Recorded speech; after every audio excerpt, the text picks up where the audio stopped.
Спасибо большое Ютубу, блогерам, креативным девочкам, которые научили готовить идеальную глазурь для росписи пряников. Поделюсь с вами, как я делала глазурь.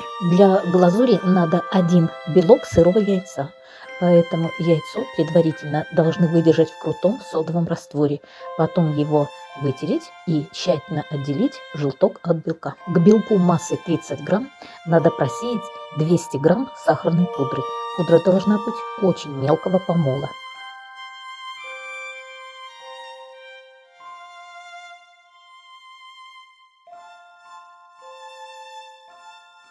Белок с сахарной пудрой тщательно перемешиваем.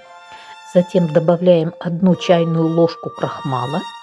Крахмал нужен для того, чтобы глазурь была пластичной.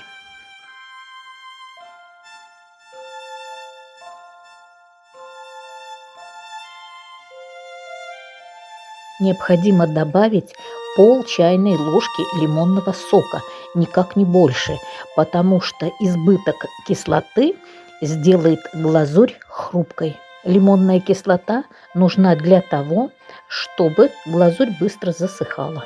Когда все перемешали, глазурь надо взбить ровно 3 минуты, не более.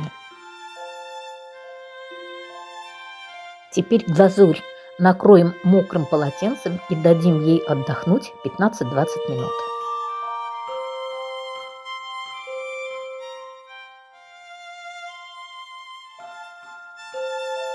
Глазурь готова, можно приступать к рисованию. Из меня художник не получился. Маленькие внуки будут довольны такому результату, а старшие внуки будут разрисовывать сами.